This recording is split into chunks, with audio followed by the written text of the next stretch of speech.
Hi, I'm Arnie Angeles of Group 1, and today I, along with Jacob, Paul, and Jico, will explain things about the pseudoscience of skincare, and also the things that goes along with it.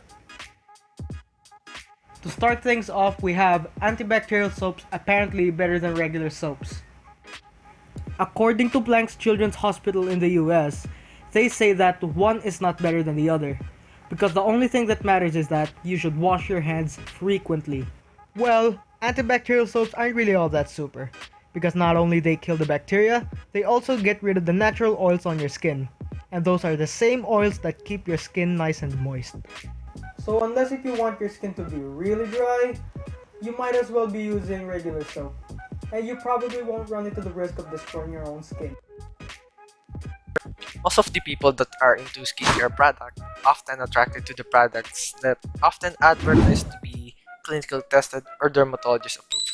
According to Tech Top 10, the evidence that beauty tech devices work is often measured in terms of whether or not the client sees improvement, less than objective the measure of the efficacy. But that does not stop the press from helping the market these beauty tech and parting means phrases such as clinical tested or dermatologist approved, which is not a valid and reliable scientific claim.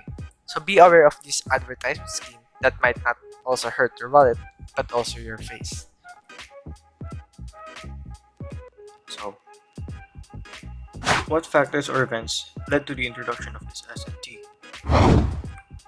Well, from the first use of aloe vera in ancient Egypt and their use of various oils for skin cleansing, for baths and moisturizing/healing of the skin, whom were followed by the ancient Greeks and the Romans by having their slaves pluck out their skin hair one by one, the use of honey with milk and yogurt for anti-aging, plus the use of olives and olive oils as exfoliants.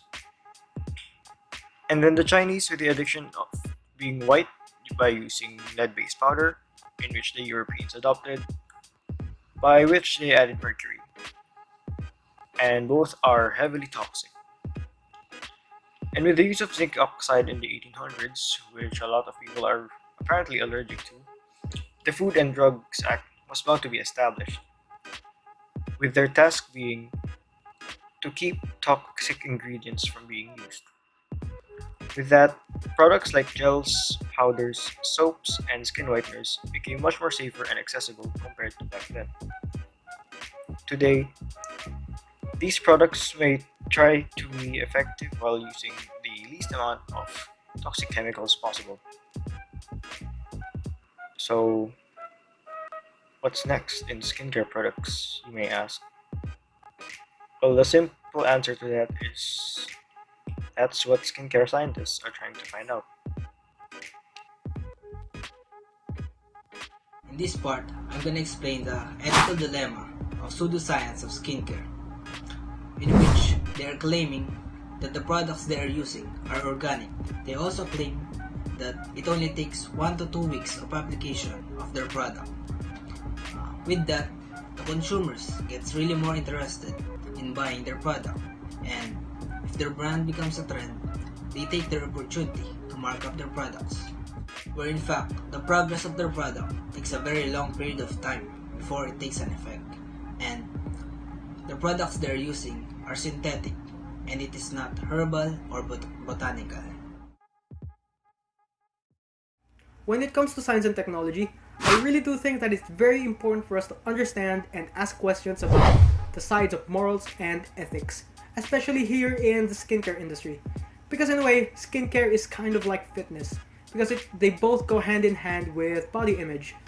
I remember a lot of people going here in the industry, and what happens is that they obviously sell their products, spew out propaganda, then people will buy it, then the next thing happens, the product doesn't work. Because, guys, you only need to be a little smarter than the next guy so that they believe in you. And obviously, that doesn't really help society or science. I really do think that it's very important for us to understand the relationship between science, technology, and society. Because just because one thing doesn't directly affect the other thing doesn't mean it has no relation. You never know, it could affect it indirectly, gradually, or even inversely. because all we know is that everything's interconnected, right? When one thing goes down, all hell breaks loose. Just like the Philippines, we've been locked in our houses for the past 5 months with doing absolutely nothing. And what happens outside? Corruption, abuse of power, and lack of common sense. You know, it's an absolute